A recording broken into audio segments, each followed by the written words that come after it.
2 Pierre. Chapitre 1. Simon Pierre, esclave et apôtre de Jésus-Christ, à vous qui avez reçu en partage une foi du même prix que la nôtre, par la justice de notre Dieu et Sauveur Jésus-Christ, que la grâce et la paix vous soient multipliées dans la connaissance de Dieu et notre Seigneur Jésus. Puisque sa divine puissance nous a donné tout ce qui appartient à la vie et à la piété, par la connaissance de celui qui nous a appelés par sa gloire et par sa vertu, par lesquelles nous sont données les grandes et précieuses promesses, afin que par elles vous soyez faits participants de la nature divine, en fuyant la corruption qui règne dans le monde par la convoitise. À cause de cela même, faites tous vos efforts pour fournir à votre foi la vertu, à la vertu la connaissance, à la connaissance le contrôle de soi, au contrôle de soi la patience, à la patience la piété, à la piété l'amour fraternel, et à l'amour fraternel la charité. Car si ces choses sont en vous et y abondent, elles ne vous laisseront pas oisifs ni stériles pour la connaissance de notre Seigneur Jésus-Christ. Mais celui en qui ces choses ne se trouvent pas est aveugle, et ne voit pas de loin, ayant oublié la purification de ses anciens péchés. C'est pourquoi, mes frères, efforcez-vous plutôt à affermir votre vocation et votre élection, car, en faisant cela, vous ne broncherez jamais. Car par ce moyen, l'entrée au royaume éternel de notre Seigneur et Sauveur Jésus-Christ vous sera abondamment accordée. C'est pourquoi je ne négligerai pas de vous rappeler sans cesse ces choses, quoique vous ayez de la connaissance et que vous soyez fondés dans la vérité présente.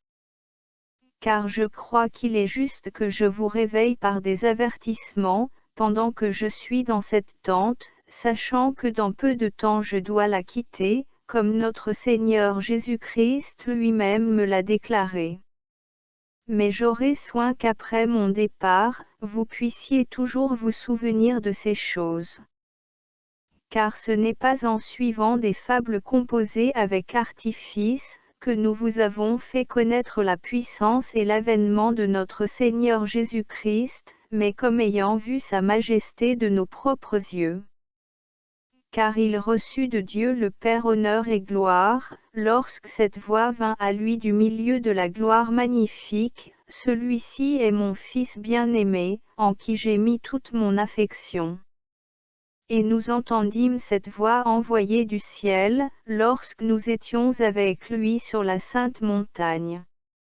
Nous avons aussi la parole des prophètes qui est très ferme, à laquelle vous faites bien d'être attentifs, comme à une lampe qui brille dans un lieu obscur, jusqu'à ce que le jour vienne apparaître et que l'étoile du matin se lève dans vos cœurs. Sachez d'abord ceci, qu'aucune prophétie de l'Écriture ne procède d'une interprétation particulière, car la prophétie n'a jamais été autrefois apportée par la volonté humaine, mais c'est poussée par le Saint-Esprit que les saints hommes de Dieu ont parlé.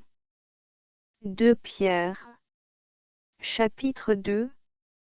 Mais comme il y a eu de faux prophètes parmi le peuple, il y aura aussi parmi vous de faux docteurs, qui introduiront secrètement des sectes destructrices, et qui reniant le Seigneur qui les a achetés, attireront sur eux-mêmes une destruction soudaine. Et beaucoup suivront leur secte destructrice, et à cause d'eux, la voix de la vérité sera blasphémée.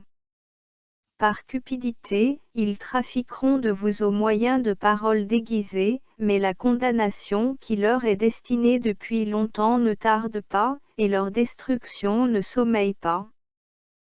Car si Dieu n'a pas épargné les anges qui ont péché, mais s'il les a précipités dans l'abîme et les a liés avec des chaînes d'obscurité, les a livrés pour y être gardés jusqu'au jugement, et s'il n'a pas épargné l'ancien monde, mais s'il a préservé Noé, lui huitième, qui était le prédicateur de la justice, et a fait venir le déluge sur le monde des impies, et s'il a condamné à la destruction totale les villes de Sodome et de Gomorrhe, les réduisant en cendres et les mettant pour être un exemple à ceux qui vivraient dans l'impiété, et s'il a délivré le juste Lot, qui avait eu beaucoup à souffrir de ces abominables par leur infâme conduite, car cet homme juste, qui habitait au milieu d'eux, affligeait tous les jours son âme juste, à cause de ce qu'il voyait et entendait dire de leurs œuvres iniques. Le Seigneur sait ainsi délivrer de l'épreuve ceux qui l'honorent, et réserver les injustes pour être punis au jour du jugement, principalement ceux qui vont après la chair dans la passion de l'impureté, et qui méprisent l'autorité. Gens audacieux et arrogants, ils ne craignent pas de blasphémer les gloires, alors que les anges qui sont supérieurs en force et en puissance, ne prononcent pas contre elles de jugement blasphématoire devant le Seigneur. Mais eux, semblables à des bêtes sans intelligence, qui s'abandonnent à leur penchant naturel, et qui sont nées pour être prises et détruites, ils parlent d'une manière blasphématoire de ceux qui l'ignorent, et ils périront par leur propre corruption, et recevront alors la récompense de leur injustice. Ils aiment à être tous les jours dans les délices. Ce sont des taches et des souillures, ils s'abandonnent aux délices de leur propre tromperie quand ils prennent part à vos festins.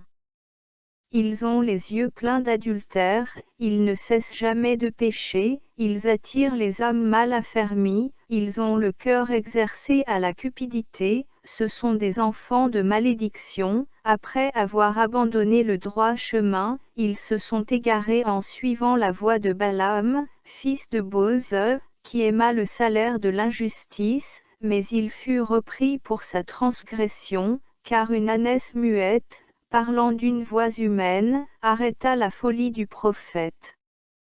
Ce sont des fontaines sans eau, des nuées agitées par le tourbillon, et des gens à qui l'obscurité des ténèbres est réservée éternellement. Car en prononçant des discours fort enflés de vanité, ils amorcent par les convoitises de la chair, et par leurs impudicités, ceux qui s'étaient véritablement retirés de ceux qui vivent dans l'égarement, ils leur promettent la liberté, alors qu'ils sont eux-mêmes esclaves de la corruption, car on est esclave de celui par qui on est vaincu. En effet, si après s'être retirés des souillures du monde par la connaissance du Seigneur et Sauveur Jésus-Christ, ils s'y engagent de nouveau et sont vaincus par elles, leur dernière condition est pire que la première.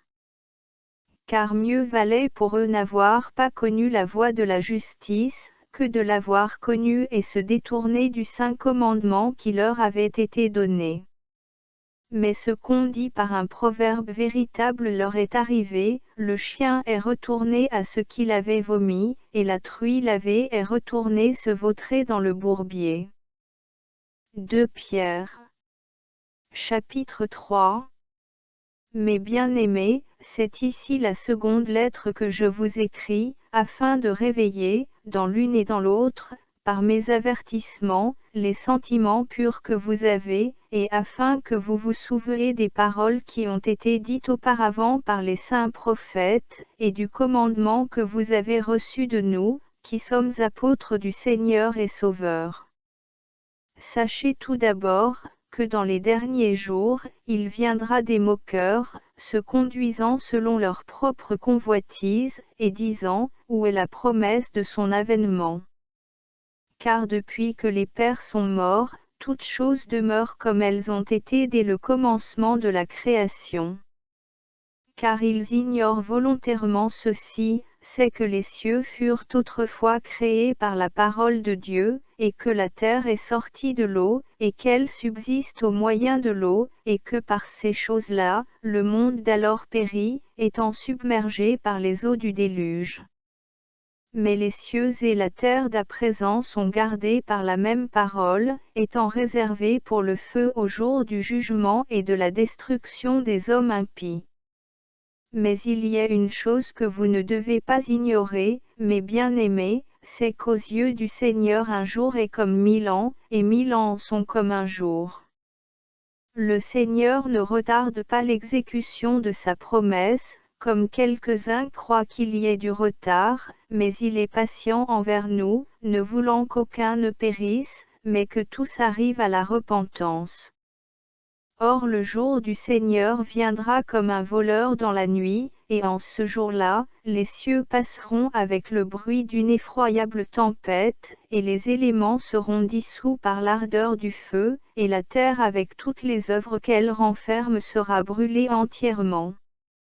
Puisque toutes ces choses doivent se dissoudre, quelles ne doivent pas être la sainteté de votre conduite et votre piété.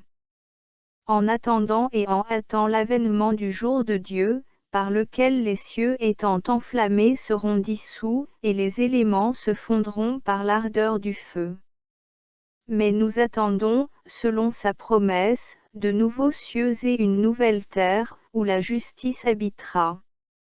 C'est pourquoi, mes bien-aimés, en attendant ces choses, appliquez-vous à être trouvés par lui sans tache et sans reproche dans la paix.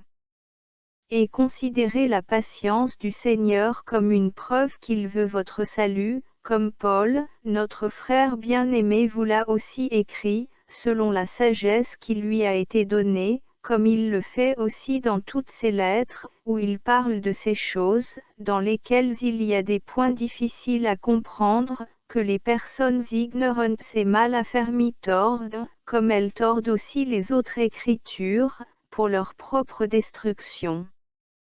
Vous donc, mes bien-aimés, puisque vous êtes déjà avertis, prenez garde qu'étant emportés avec les autres par la séduction des abominables, vous ne veniez à déchoir de votre fermeté. Mais croissez dans la grâce et dans la connaissance de notre Seigneur et Sauveur Jésus-Christ. À lui soit la gloire, maintenant et jusqu'au jour d'éternité. Amen.